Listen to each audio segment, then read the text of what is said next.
título da mensagem de hoje é Tamar tem voz. Bom, hoje a gente vai falar, e eu queria mais conversar com vocês, não é uma pregação expositiva, é que igrejas saudáveis não calam pessoas. E aí a gente vai falar da história de Tamar, mas é importante quando a gente estiver entendendo, a gente pensar em todos aqueles que são vulneráveis, principalmente mulheres e crianças.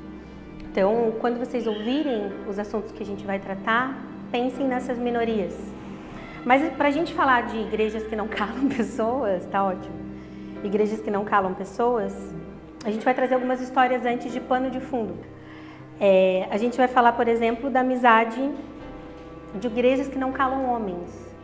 Então, quando a gente olha para a palavra, a gente vê a amizade entre Davi e Jonatas, por exemplo. Se você já leu essa história na Bíblia, você sabe. Se não leu, é um convite. Mas Davi, quando encontra Jonatas, a palavra diz que eles têm uma amizade tão afetuosa que, ao se olhar nos olhos, a alma deles se liga. Eles fazem uma aliança de alma. Jonatas é filho de Saul, que era então o rei de Israel, antes de Davi. E a diferença entre Jonatas e Saul é que Saul, quando olhou Davi, presta atenção, homens. Saul, quando olhou para Davi, ele se comparava com Davi. Eu matei tantos, Davi matou tantos. Eu sou um rei assim, Davi quer ser um rei assim. Dentro do coração de Saul, ele comparava a sua trajetória à trajetória de Davi. Os homens fazem isso, né? Entre os homens. Jonatas não. Jonatas queria ser amigo de Davi. Tinha uma aliança com ele. E aí nós, como comunidade, como fortalecemos isso entre os homens? Como consideramos quando eles são vulneráveis uns com os outros como uma riqueza, não como uma perda? Como estimulamos os nossos maridos, os nossos companheiros a se abrirem com outros homens da comunidade, a saírem com outros homens da comunidade, a entender que a amizade entre os homens é importante. Nós, como comunidade, temos fortalecido isso? Como que nós temos entendido a amizade entre os homens? E o Jean fala, né, que a amizade entre os homens é ótima, porque é super superficial. Ninguém fala nada para ninguém. Igrejas saudáveis não calam crianças. A gente falou dos homens, agora igrejas saudáveis não calam crianças. Na Bíblia também fala do profeta Eli ouvindo Samuel. Então Samuel, mais ou menos quando tinha, a Bíblia não fala, mas a gente acredita que ele tinha 5 anos de idade, mais ou menos quando foi levado para ser criado por Eli, porque era quando as crianças começavam a ser instruídas na lei. Quando é levado para ser criado por Eli, um tempo depois ele começa a ter sonhos. Samuel começa a ouvir uma voz, ele reconhece, chama Samuel e fala para Samuel que você está ouvindo a voz do Senhor. Samuel era uma criança quando isso aconteceu. E por que é importante a gente reconhecer isso? Porque em nenhum momento ele desconsidera a experiência de Samuel, porque Samuel era uma criança. Ele ouviu o que Samuel estava passando. Ele entendeu o que Samuel estava fazendo. E aí fica mais um convite para a comunidade. Qual foi a última vez que você, de fato, esteve com os seus filhos, com a sua criança? Não fazendo algo para ele, cuidando dele, fazendo algo com ele, mas estar com ele, conversando, ouvindo atentamente o que ele tem a dizer. Porque talvez a experiência que você está diminuindo do seu filho é uma genuína experiência espiritual que ele está tendo. Uma comunidade saudável não cala esse tipo de experiência com as crianças. A gente já falou dos homens, já falou das crianças, agora a gente vai entender um pouquinho então do que a gente vai falar hoje, que é que igrejas saudáveis não calam as mulheres. E aí, de novo, né, aqui a gente vai falar de todos os vulneráveis, não apenas das mulheres. Então, no mundo que tenta deturpar os papéis, tanto qual é o papel da criança na sociedade, quanto qual é o papel da mulher, qual é o papel do homem, a gente vai entender o que é não calar as mulheres dentro da igreja, dentro da nossa família, enfim. Quero te convidar a abrir sua Bíblia, por gentileza, no livro de 2 Samuel 13, nós vamos ler do 1 ao 22. Eu vou ler aqui, essa leitura vai falar de 3 filhos de Davi: Absalão e Tamar, que são irmãos, filhos da mesma esposa. Davi teve muitas esposas, vocês estão familiarizados com isso, ok? E Amnon. Amnon é filho da primeira esposa de Davi, de uma das primeiras esposas. Davi é o filho mais velho de Davi. Então são 3 irmãos por parte de pai, filhos de 2 mulheres diferentes, ok? Absalão, filho de Davi, tinha uma irmã muito bonita chamada Tamar. Amnon, outro filho de Davi, apaixonou-se por ela. Amnon ficou tão obcecado por Tamar que adoeceu. Ela era virgem e Amnon imaginou que seria impossível possuí-la. Contudo, Amnon tinha um amigo muito astuto, seu primo Jonadab. Ele era filho de Simeia e irmão de Davi. Certo dia, Jonadab disse a Amnon: qual é o problema? Por que o filho do rei parece tão abatido todos os dias? Amnon lhe respondeu: estou apaixonado por Tamar, irmã de meu irmão Absalão, mas era irmã dele também. Faça o seguinte, diz Jonadab, deite-se e finja que está doente. Quando seu pai o visitar, peça-lhe que lhe deixe Tamar vir e preparar algo para você comer. Peça que ela prepare o alimento aqui mesmo, para que você veja e ela o sirva. Então Amnon se deitou e fingiu que estava doente. Quando o rei foi vê-lo, Amnon lhe pediu: por favor, permita que minha irmã Tamar venha e prepare 2 bolos aqui mesmo, para que eu a veja e ela os sirva para mim. Davi concordou e mandou Tamar ir à casa de Amnon preparar algo para ele comer. Quando Tamar chegou à casa de Amnon, foi até o lugar onde ele estava deitado, para que ele pudesse vê-la preparar a massa. Então ela assou os bolos conforme ele havia pedido. Contudo, quando ela colocou a bandeja diante de Amnon, ele se recusou a comer. Saiam todos daqui, disse ele a seus servos, e todos saíram.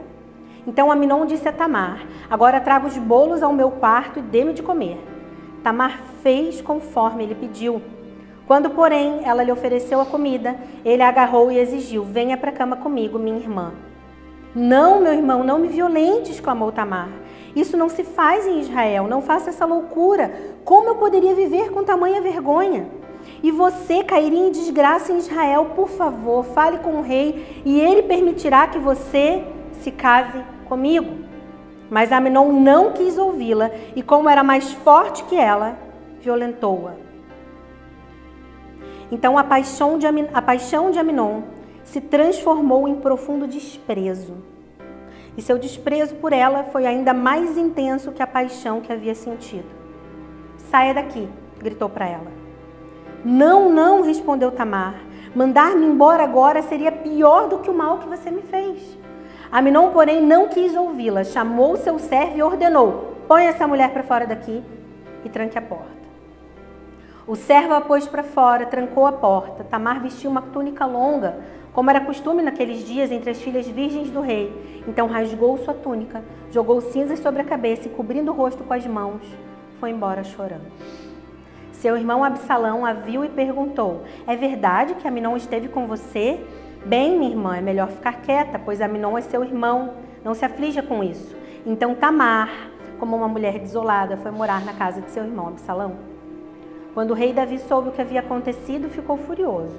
Embora Absalão não tivesse dito nada a Amnon a esse respeito, odiou Amnon profundamente pelo que ele havia feito à sua irmã. Vamos orar? Baixe sua cabeça. Senhor Jesus, nós contamos com a providência do Seu Espírito Santo nessa manhã. Porque senão vão ser só palavras, é só uma história. Mas o Teu Espírito Santo pode focar a nossa atenção de tal forma que tudo ao nosso redor pareça irrelevante. Faz cair a palavra certa, no momento certo, para as pessoas que precisam ouvir. Em nome de Jesus. Amém. Difícil, né, esse texto? Na Septuaginta, a Septuaginta foi a primeira Bíblia. Então, para a gente entender, entre o século 3 e 1 antes de Cristo, havia a Biblioteca de Alexandria. Para que ela ficasse completa, foram contratados 72 hebreus para traduzirem a Bíblia do hebraico para o grego, porque estava tudo dominado, né, pelos romanos. Então, por isso é Septuaginta, 70 tradutores. Então, ela é a versão mais antiga da Bíblia hebraica, é a Septuaginta. E a versão da Septuaginta do último versículo do capítulo 13 de 2 Samuel diz assim: e Davi ouviu todas essas palavras e ficou muito irado, mas não entristeceu o espírito de Amnon, seu filho, porque o amava, porque ele era seu primogênito. O manuscrito do Mar Morto, que é um paralelo à Septuaginta, porque foi mais ou menos na mesma época, fala assim: mas não castigou seu filho Amnon, porque o amava, porque ele era seu primeiro filho. Tem muita coisa acontecendo aqui. Tem um filho mais velho mimado, que quer o que ele quer, a hora que ele quer, movido pelos seus desejos, pelas suas paixões, que é Amnon. A gente tem Absalão, o irmão de Tamar, cheio de rancor e raiva, e com razão, genuínos, mas que, se você continuar lendo a história, esse rancor e essa raiva, eles vão movimentar Absalão na direção errada, e as suas atitudes vão provocar, inclusive, uma ruptura no reino de Israel, uma crise familiar que se torna uma crise política com a fuga do rei. Vocês vão ver que Davi foge depois, porque Absalão, enfim, uma série de história. Davi, extremamente passivo ao estupro da sua própria filha, o filho dele estupra a filha e ele não corrige o filho porque é o primogênito, ele amava muito ele, o bebezinho do papai, não faz nada. Então tem uma série de coisas acontecendo. Mas em todo esse contexto, ninguém olha para Tamar. Ninguém se importa com ela. O último versículo que você vai ouvir falar de Tamar é esse. Está todo mundo vivendo as suas próprias reações ao que aconteceu. Mas nesse contexto todo, Tamar não tem voz. Ela não é ouvida em nenhum momento.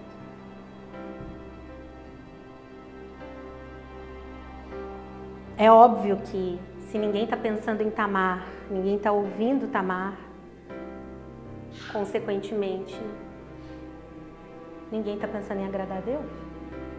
Cada um está vivendo as suas próprias reações ao que aconteceu. Estão comigo? Bom, meus irmãos, não é muito diferente nas nossas comunidades evangélicas de hoje.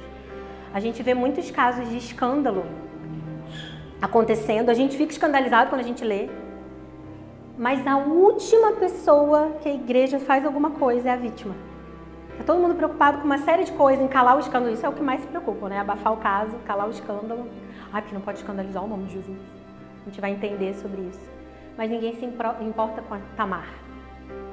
Não provoca. Nós estamos tão dormentes emocionalmente que a gente é Absalão, a gente é Amnon, a gente é Davi, mas a gente não escuta Tamar. Existe uma distorção completa do que é submissão, porque se a gente para observar, Tamar o tempo todo foi submissa. Ela se submete ao seu pai, que é o rei, e vai lá cuidar de Amnon. Ela se submete a Amnon quando ele manda os empregados para fora do quarto, ela fica ali com ele. Isso já não poderia acontecer, ela ficar sozinha no ambiente com o homem, mas ela se submete porque é o irmão mais velho, ela entende que aquilo é submissão. Ela se submete de várias formas, menos no estupro, porque ela é estuprada, ele diz que ele violenta ela porque ele é mais forte que ela. Ela se submete a Absalão, porque quando ela sai, Absalão fala, fica quieta, não conta pra ninguém, porque ele é seu irmão. Ela se submete ao rei Davi, que fica sabendo o que aconteceu e não faz nada. Ela se submete a muitas coisas ali. E a gente precisa entender o que é submissão. Porque submissão é uma palavra deturpada no meio evangélico.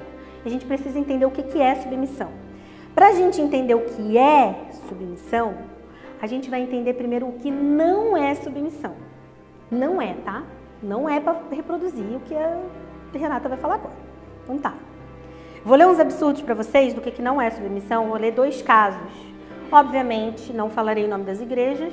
Então, o que não é submissão, tá? Não é.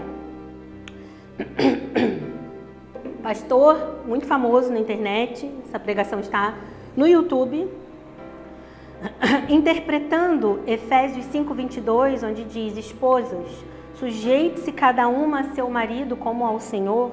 Então ele pegando esse texto fora de contexto, transformando isso numa heresia, ele diz assim para as mulheres no altar, na pregação da igreja lotada: se você achava que ruim que Deus pediu submissão a você, eu quero, abre aspas, está circunscrito, ele falou exatamente essa frase. Se você achava ruim que Deus pediu submissão a você, eu quero dizer a você que é pior do que você imagina. Deus não pediu submissão, Deus pediu adoração. Deus não quer que você se submeta ao seu marido, Deus quer que você o adore. Porque Deus não criou uma mulher, está lá em Gênesis. Deus não criou a mulher, está lá em Gênesis. Deus não criou a mulher, Deus criou o homem. O homem foi criado para ser Deus na terra. e a mulher apenas para ser uma auxiliadora. Isso não é submissão. Tá? E mais, outro pastor, interpretando a parábola do semeador, Jesus sabe que Jesus falou essa parábola? Isso também não é submissão, tá? Ele fala: o homem que sai para semear, com o sêmen, o homem que saiu para semear, a semeadura daquele homem é o sêmen masculino. Pois Deus está dizendo que a masculinidade é o centro da existência da humanidade. E ele, no meio do culto, ele fala para cada homem bater no peito e repetir para si mesmo: eu sou Deus. Pastor que vocês com certeza conhecem. Vamos continuar o que não é submissão. Pelo amor de Deus, se vocês ouvirem isso em algum lugar, você levanta e sai. Outro pastor: mulher, se você quer manter seu casamento, nunca teime com seu marido. Se ele disser rasteja aí, você rasteja, seguido de vários gritos de aleluia na voz masculina. Isso não é submissão. Isso é deturpação da palavra. Não é isso que Deus espera de você. Nem de você homem, nem de você mulher. Outro exemplo do que não é submissão. Não é. Cultura de honra a pastores e líderes. Isso não é submissão. Cultura de honra tem que ser entre todo mundo. Se o que você fizer pelo seu pastor, você faria pelo irmãozinho que limpa o banheiro da igreja, tá ótimo. Agora, culto onde você tá honrando o seu pastor porque é aniversário dele, porque é culto de ação de graças, a gente tem que dar um presente maravilhoso pro pastor. Querido, você tá adorando um ídolo. Isso não é honra. Isso é deturpação da palavra de Deus. Amo receber presente, querido. Obrigada. Mas você vai ter que dar para os seus irmãos a mesma medida de afeto. Ninguém é maior do que ninguém. Quando a gente começa a honrar um líder, como se ele, presta atenção, esse líder, ele fosse alguém que tem um dom, um chamado de me aproximar de Deus, parece bonito, né? Poxa, ele é meu pastor, ele vai me aproximar de Deus. Sabe o que você está fazendo? Você está crucificando Cristo na cruz de novo. Porque no Antigo Testamento existiam os sacerdotes que se purificavam e eram as figuras responsáveis por conduzir o povo à presença de Deus no tabernáculo. Ok? Quando Jesus morreu, ele cumpriu completamente os papéis de sacerdote, profeta e rei. Ele é que nos conduz à presença do Pai. Não é o teu pastor. Eu vou lá para o meu pastor orar por mim. Querido, eu posso orar com você, mas por você a sua oração é suficiente, é o mesmo Cristo. Você acha que inclusive, muito provavelmente eu preciso mais da sua oração do que você da minha. Pelo amor de Deus. Nós vivemos um meio evangélico brasileiro que é um sincretismo religioso. A gente pegou um padrão de uma série de religiões que deturpam a palavra. E eu estou falando com base em uma pessoa que já fez isso. Que o pastor fulano, ele tem uma unção. Querido, você também tem. É o mesmo Cristo. Ele morreu por mim e por você.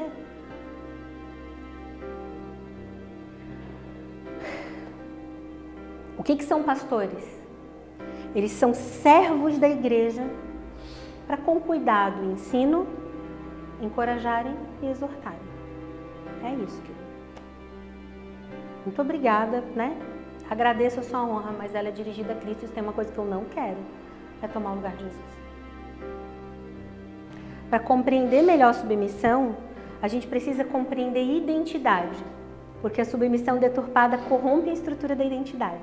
Porque se eu me submeto de forma equivocada, a minha própria identidade está desconstruída. Eu não sei quem eu sou, não sei quem é o pastor, não sei quem é meu marido, não sei quem é minha esposa, logo essa minha identidade está corrompida. Então abra comigo lá em Gênesis capítulo 1, nós vamos ler o versículo 26 e 27. Então Deus disse: façamos o ser humano à nossa imagem, ele será semelhante a nós.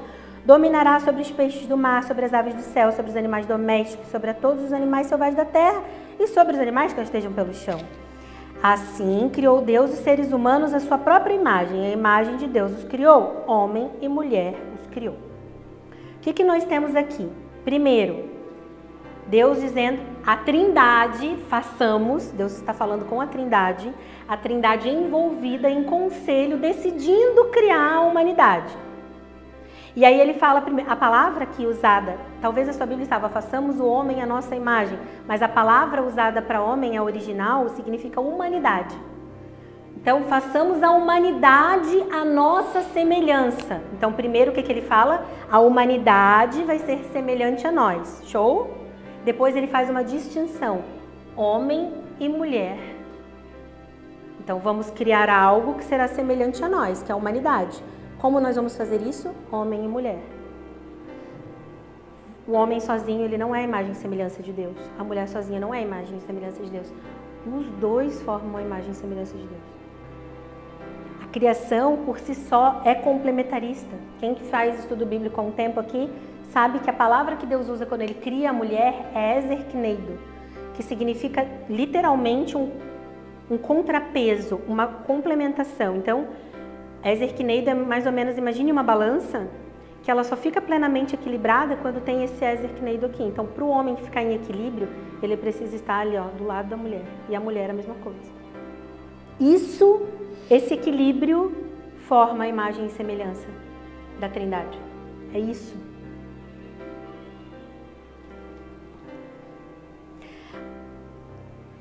Se a gente observa a história de Tamar, o conceito dela de submissão estava deturpado há muito tempo. E muito antes de Tamar ser estuprada, ela já estava sendo violentada por todos os homens ao seu redor. Ninguém se importou.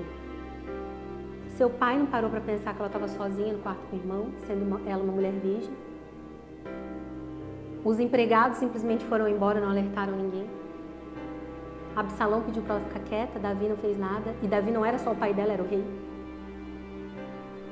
Ela já estava sendo violentada há muito tempo por uma cultura que não compreendia como proteger o vulnerável. Vocês estão comigo? Talvez para as mulheres está sendo mais profundo ouvir isso. Porque só nós sabemos o que é a gente ter que cuidar da gente mesmo. O que é ter medo. Mulher não tem medo. A gente sempre tem medo de sair na rua no escuro e alguém te bater? Não tem. Tem medo do quê? Ser estuprado? Eu não conheço nenhuma mulher que fala, nossa, tenho medo de levar um tapa, um soco. Não tem. Amigo, a gente passa por parto. Você acha? Não? Nós somos vulneráveis. Crianças são vulneráveis. Por quê? Porque são ingênuas.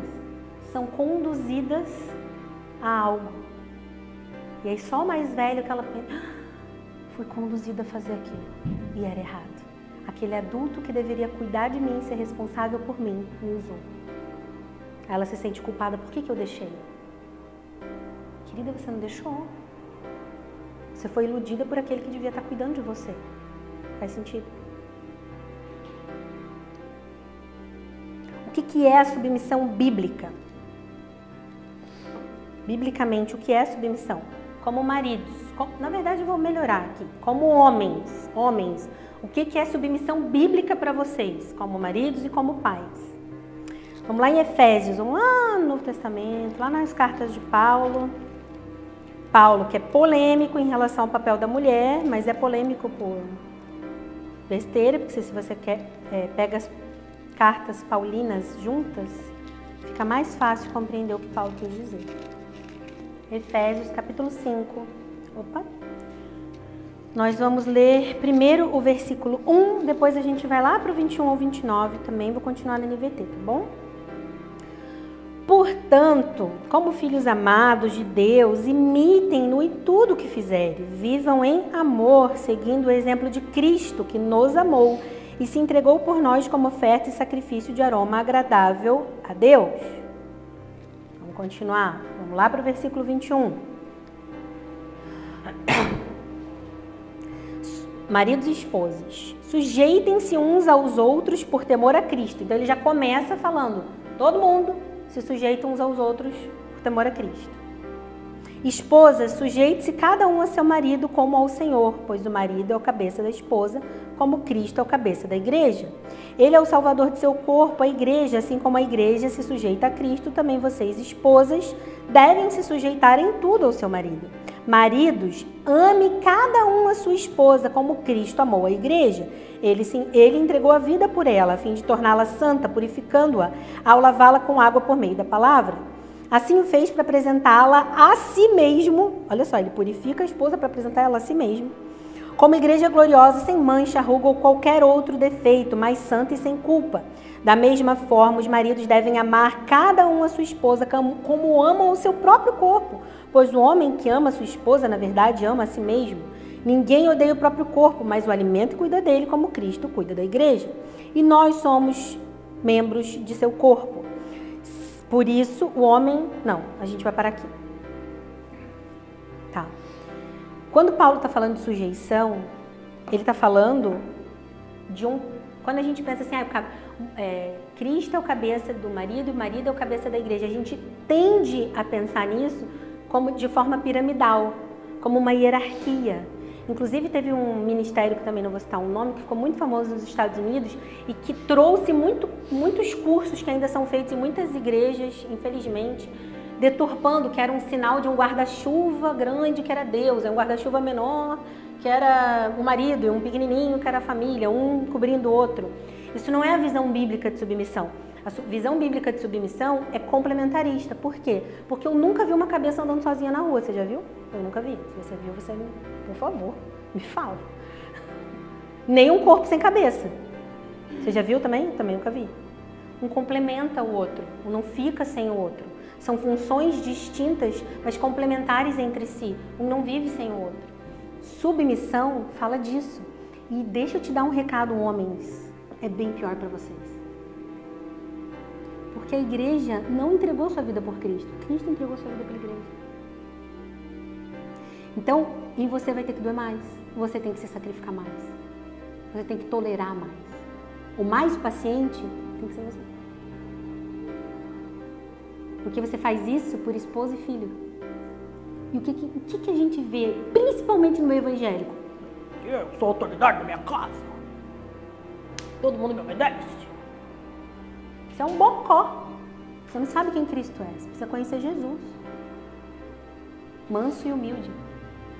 Se sacrificando por nós quando nós ainda éramos pecadores. Querido, deixa eu te falar, se você não teve essa referência é Cristo. Isso não é desculpa. Procura ajuda. Terapia, um irmão para conversar. A referência. Vocês lembram que a gente certa feita pregou do porquê nós conseguimos amar? Porque Cristo nos amou? Não porque nós somos capacitados a amar, mas porque Ele amou primeiro? A minha referência de amor é Cristo. Não é o meu pai, não é a minha ascendência familiar, não são os meus traumas. A minha referência de amor é Cristo. E isso, queridos, pega mais para vocês. Deixa eu te contar um negócio aqui. Tem uma galera achando que vai subir montanha e vai virar homem, participando de grupinho. Sua referência é Jesus.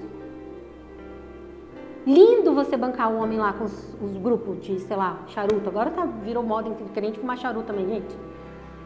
Cada coisa que a gente vê. Ah, porque Charles Spurgeon fumava charuto. Sua referência é Cristo. Ótimo, Charles Spurgeon. E nem eu sou sua referência também, tá? Aliás, de quem sou eu? Legião. Você sabe quando que você prova a sua masculinidade? Nas vezes que você queria responder, você respira. E lembra que a sua esposa é a parte mais fraca. Quando você está com vontade de ligar o automático com seu filho, mas você engole o seu cansaço, senta e olha no olho dele e dá atenção de verdade para o que ele está falando. Isso é masculinidade bíblica. Isso é submissão. Muito mais difícil, né? Do que comprar um curso de final de semana. Para subir uma montanha, para escalar um não sei o quê. Não que você não possa subir a montanha, suba a montanha, mas suba ela todos os dias. Com a sua esposa, quando ela está na TPM, vocês têm noção que a gente também não gosta da gente naqueles períodos? A gente também não gosta. Ajudem-nos. Nós somos as mais fracas. Caramba, 1/3 do nosso mês a gente é alguém que a gente não é. A gente tá falando de 1/3 da nossa vida. O que a gente precisa? Amor, fica tranquila, deixa que eu lavo a louça. Você tá cansada hoje? Ai, Renata, eu não sei cozinhar. YouTube. Vai queimar o arroz? Não tem problema. Tenta. Ai, mas eu faço muito mais. Você é homem. Isso aí. Imite a Cristo. Agora, mulheres. O que é submissão bíblica? Como a igreja anseia por Cristo. A igreja anseia pela vinda do Messias. A gente não anseia assim, ai, um dia que eu encontrar Jesus. Eu sou assim, eu acho que Jesus vai ser cheiroso. Eu acho. Não tem pra mim que ele é cheiroso. Mas a gente anseia por Jesus. Aí quando seu marido chega perto, o que você faz? Vai, vamos. Fica dormindo. Isso não é submissão.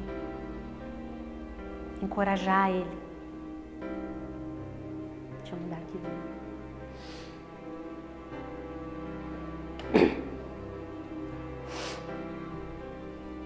Como é que você se submete ao seu filho?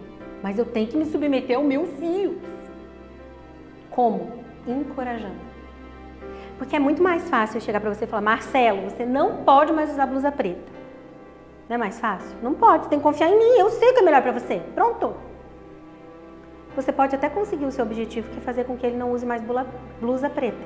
Mas você não vai se tornar o conselheiro dele na vida adulta. Você precisa inspirar ele a seguir você por admiração. Dá muito mais trabalho. Mas esse é o seu chamado. Autoridade não é quem fala mais alto, mais duro, mais firme. É quem inspira mais. É mais difícil. A submissão, ela é uma doutrina essencialmente complementarista, porque lá em Filipenses, você não precisa abrir, Paulo diz que a gente deve se sujeitar uns aos outros. Aqui ele fala em Efésios também, para a gente se sujeitar uns aos outros. Ele começa falando, né, sujeitem-se uns aos outros, aí ele fala das sujeições.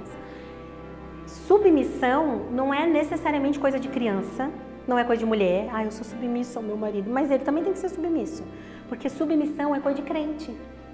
Você é crente, você vai ser submissa. O que isso quer dizer? Colocou a mesa, não seja o primeiro a querer se servir.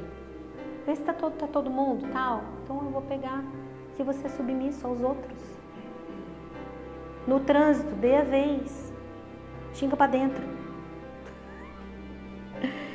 Vou falar um tema que a gente já tá caminhando pro final. Peço um pouquinho de paciência nesse primeiro culto. Isso aqui é muito difícil, meus irmãos, porque assim, naquilo que o seu marido não é submisso a Deus, você não deve se submeter a ele. Porque se ele não está sendo submisso a Deus, maior do que o seu marido na sua vida, maior do que o seu irmão, maior do que o seu pastor, é o seu Senhor. Então vamos supor que o seu marido te convide para assaltar um banco. Tá entendendo mais ou menos? Ou ele te convide assim, isso aqui, vamos dar um jeitinho, não vamos colocar isso no imposto de renda. Tá chegando a época aí do imposto de renda. Não vamos colocar isso aqui no imposto de renda. Amor, eu acho que a gente devia colocar. Não acho que isso está certo. Mas ele vai fazer pirraça, amor. E aí, se isso acontecer, procura um irmão na fé, pode ser o pastor ou um irmão, para confessar, para entender o que fazer. Porque todos nós nos sujeitamos ao mesmo Cristo.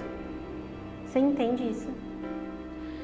Pensa bem, querido. Se a gente falasse que a submissão ao seu marido está acima da submissão ao Senhor, a igreja estaria abrindo porta para violência doméstica, para estupro dentro do casamento. Gente, olha, homem que acha que pode estuprar a mulher, porque você tem que se submeter a mim. Paulo diz que o corpo da mulher é do homem e eu quero hoje e pronto, acabou. Bonitão, vai lá, isso é estupro. Mas a minha mulher nunca quer intimidade. Então você tem um problema que precisa ser tratado. Não coagido. Da mesma forma com os nossos filhos a gente faz isso. Meu filho não quer, eu vou lá e obrigo, não sei o quê. Querido, dá muito mais trabalho. Mas é diferente que a gente está falando de submissão. A esposa deve seguir a submissão do marido em tudo que estiver alinhado à palavra de Deus. A gente ouviu uma frase do Paulo Borges Júnior quando a gente foi para São Paulo, que é essa frase que eu falei, nossa Senhora, o homem fundamenta e a mulher edifica. E aí o que a gente vê? Homens frágeis, sem fundamento, o pessoal tudo passivo, banana, decide você, não sei o que fazer. É uma reclamação que a gente mais recebe, tá? Meu marido não fala, ele não toma decisão, ele deixa tudo pra mim, eu tenho que decidir tudo, eu tenho que pensar. É o que eu mais ouço. Tem uma frase de Freud que ele fala assim, ataque o homem e você destruirá a sociedade. Porque é mais fácil pra vocês, né, homens? Ah, deixa minha mulher decidir, não quero briga. Você fundamenta. Ela edifica, ela cria, ela vai. Tá indo? Só tapas. O que é a submissão bíblica em relação ao pastoreio?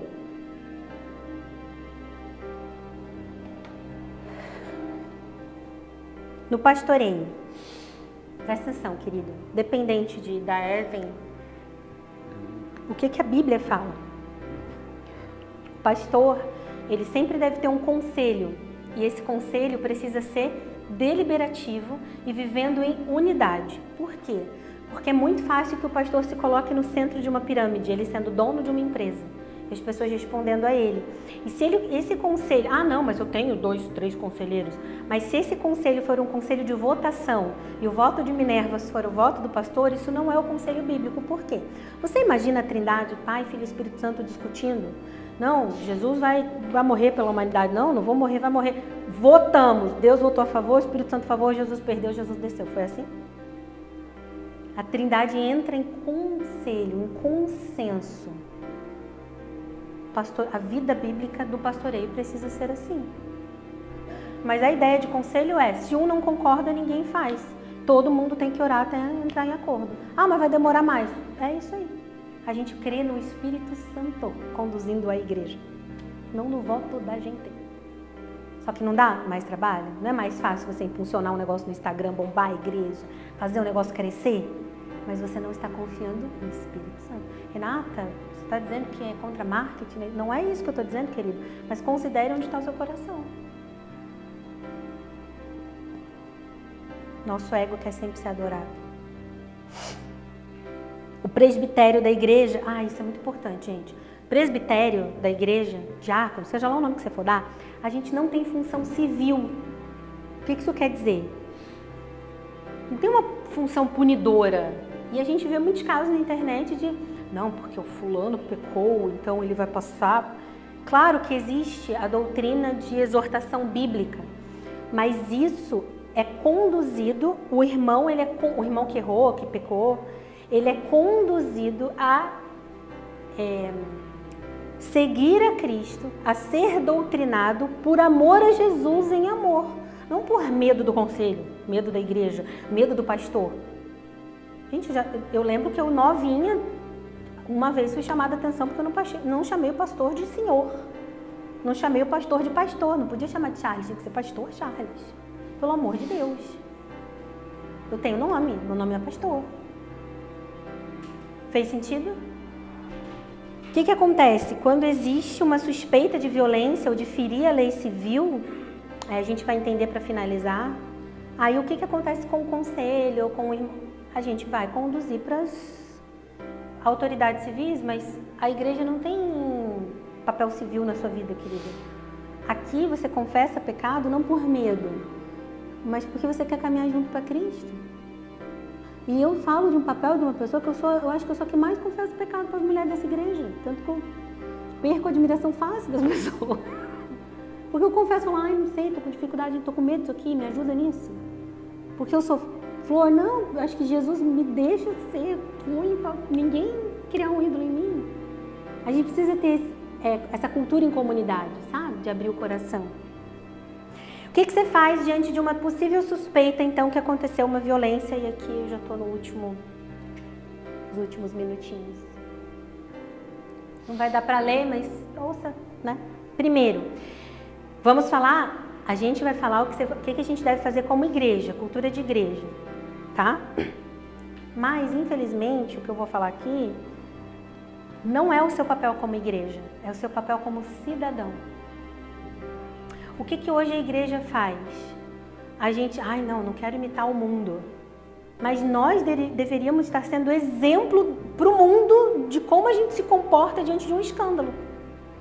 Como que a igreja se comporta diante de um escândalo, diante de um crime, diante de algo que aconteceu? Nós deveríamos estar sendo um exemplo. O que a gente faz? O contrário, a gente é escândalo para o mundo. O que fazer diante de uma possível suspeita que aconteceu uma violência? Suspeita. O seu papel, vamos lá com a tia Renata. Seu papel é civil? Você tem papel de investigar? Não.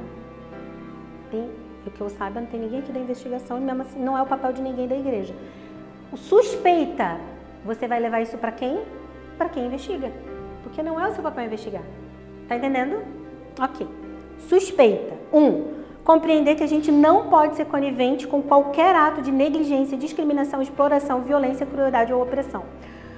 Caminha comigo. Uma igreja tem 1000 membros. São os 1000, geralmente, que fazem algum tipo de assédio, roubam dinheiro. São os 1000? Não são. Vamos supor que 10 daquela igreja de 1000 roubaram ou assediaram alguém dentro da igreja. A gente está falando de 1%. E geralmente não são 10, né? É 1, 2 que faz uma cagada desculpa a palavra. Numa igreja de 1000. Estamos falando de 1%. Então, por que tem tanto escândalo se é a minoria que faz? Porque os outros 99% não fizeram nada. Foram negligentes. Se você é negligente, você está participando daquilo ali junto. Mas eu não sabia. Das duas, uma. Ou você não está vivendo igreja, e aí é comum igreja muito grande, porque aí você não consegue, não conhece, não sabe o que está acontecendo. Tudo bem. Ou você não está afim de viver igreja mesmo, não quer contato. É mais fácil, né? Eu entro, assisto o culto e vou para minha casa. Lindo, só não é bíblico. Deus quer que você seja participante. Você é parte disso. Levar imediatamente o caso a um irmão em Cristo de confiança ou ao pastor para que haja acolhimento e suporte. Porque diante de... Eu suspeitei que aconteceu alguma coisa. A gente precisa acolher, entender, ouvir. Vamos orar por isso aí que a gente precisa fazer. 3. Realizar a denúncia o mais rapidamente possível. A DPCAM, Delegacia de Proteção à Mulher, Criança e Idoso. Papel de todos, tá? Ao Conselho Tutelar, quando for aplicável. E a denúncia no Ministério Público, que é o responsável pela investigação. Eles são órgãos civis. Então, eu suspeitei que está acontecendo alguma coisa. Vou lá, converso com a igreja. Entendi, não entendi, denúncia para os órgãos competentes de investigação. Se não tiver nada, amém, irmão. Se tiver também, ok. Nós precisamos ser referência para o mundo de como a gente lida com essas situações. Gente, eu ouço cada coisa. Mas só passou a mão, isso não é o seu papel, você não é civil. Deixa eu te contar uma coisa aqui. Presta atenção, de todo o meu coração. Foi você a vítima? Então não julgue qual foi a dor do outro, se não foi você que teve o cabelo puxado. Mas foi só um puxão de cabelo para você. Se é o vulnerável, o seu papel é acolher, não julgar a dor, a partir da sua medida. Eu acho que não doeu tanto assim. Da sua perspectiva, você não é outra pessoa. Eu fico imaginando Jesus, criador do universo. Ele com certeza deve olhar para as nossas dores e considerar pequenas, porque diante de tudo que ele criou. Mas ele se compadece. Você entende que a gente está falando de um Cristo que para no poço em Samaria? Seus discípulos continuam. Ele espera uma mulher samaritana vir pegar água. Ele olha para ela e se compadece dela. Querido, eu não sei se ela era vítima, ela estava no 5º marido. Tem essas pessoas que se relacionam com um monte de gente que você pensa... Estranho, não para com ninguém. Jesus não pensou isso dela. Ele se compadeceu. E ela era samaritana. Acolhimento dos vulneráveis. Não é a sua dor, mas é a dor do seu Cristo. Por isso importa para você. E 4, não menos importante, buscar formas de respaldar a segurança e tratamento da vítima. 2 textos que lobos em pele de ovelha usam nas igrejas para poder não cuidar dos vulneráveis. Um desses é esse. Estão andando dois irmãos indo ao caminho do juiz, que se acertem antes de chegar ao tribunal, porque o mundo vai julgar a igreja. Está falando da possibilidade de, diante de uma discordância financeira, os dois se acertarem antes de ser julgado, mas não diz para não ir até o juiz. Não diz não vão para o tribunal. Tentem se acertar até chegar lá. Não está falando de estupro, de abuso, mas ainda assim você entende que é distorcer a palavra. E o segundo é, ai daqueles por quem vem o escândalo. Está falando ai daqueles que produziram o escândalo, não que denunciaram. Denuncie. Sabe, chama o Ministério Público, chama... Não é gente, denunciar não é você fazer uma conta no Instagram. Não é isso, tá? Pelo amor de Deus. Que daí também tem muita gente se utilizando do escândalo para ter o seu ego aclamado. Olha como eu sou justo, estou denunciando. Pelo amor de Deus, você cai num outro pecado. Denuncie, comente com o irmão, ó, isso aqui está acontecendo de errado, não sei se isso aqui está bíblico. O Senhor, Ele é o maior interessado em corrigir a sua noiva. Ele está adornando ela para Ele mesmo. Então, queridos, nos ajudem a ser santos. Por que eu digo isso? Porque sem um conselho, sem irmãos do lado, a gente cai. E quando a Evelyn for maior? E aí? Quem que vai estar do nosso lado e falar assim, viu, baixa a bola? Viu? Vocês precisam ter isso marcado no coração. E homens, saiam daqui inspirados a diminuir. Porque é isso que Cristo deseja. Pergunta para sua esposa, o que eu posso fazer por você? O que você está precisando? Deixa eu falar uma coisa para vocês, queridos. Experimentem se permitir ser vulneráveis com seu marido. Chama ele uma vez se estiver sozinho, sem a sua criança em casa. Olha no olho dele e fala assim, eu não estou bem, estou ansiosa, preciso da sua ajuda. Porque se ele não te ajudar como Deus quer, a dívida dele é com o Senhor. Não estou bem, me ajuda aqui, eu preciso que você ore por mim. Deixa ele procurar em Deus esse suporte do que ele vai fazer por você. Para terminar, eu vou ler um trecho da Confissão de Fé belga, que possivelmente é a confissão que nós vamos usar aqui na igreja, nós estamos fechando isso. Eu vou ler um trecho que, sem querer, eu li essa semana, porque eu estou estudando a Confissão de Fé para aplicar aqui na igreja. Fala assim, tem o artigo 29 que fala as marcas da verdadeira igreja. Lembrando que a Confissão de Fé belga foi escrita em 1561, junto com a Confissão de Dort. Quem gosta de teologia pode procurar. Aqueles que pertencem à igreja podem ser conhecidos pelas marcas dos cristãos, a saber, pela fé e pelo fato de que eles, tendo aceitado Jesus Cristo como seu único Salvador, fogem do pecado e seguem a justiça, amando a Deus, amando o seu próximo, se submetendo, não se desviando para a direita nem para a esquerda e crucificando a si mesmos, como as obras da carne. Isso não quer dizer que eles não têm grande fraqueza, mas pelo Espírito a combatem em todos os dias da sua vida. Você vai continuar falhando, eu também vou. Às vezes dá vontade de pegar a criança e dar uma... Dá vontade. Mas lembre-se que o filho não é seu, você está criando para o Senhor. Amém? Eu vou fazer 2 movimentos com vocês antes da gente encerrar. O primeiro, antes das crianças, eu gostaria que você ficasse de pé, por favor.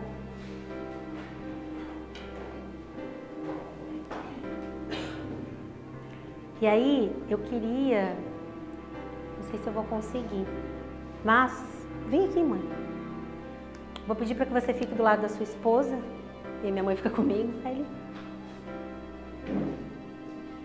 Você vai ficar de frente. Eu quero estimular a gente a olhar nos olhos um do outro. Você pode olhar de frente assim, ó. Isso. Por quê, gente? Porque a gente tem uma tendência a prestar culto do jeitinho que a gente está aqui, né? Alguém no centro e a gente olhando. E algo que eu gosto muito na nossa igreja é que, como a gente ainda não tem microfone, a gente canta em coro, a gente ouve os irmãos cantando. O meu sonho é que a gente comece um dia a olhar nos olhos dos irmãos, a viver a igreja. Então você vai olhar no olho da sua esposa, da pessoa que está na sua frente, vai dar a mãozinha para ela assim.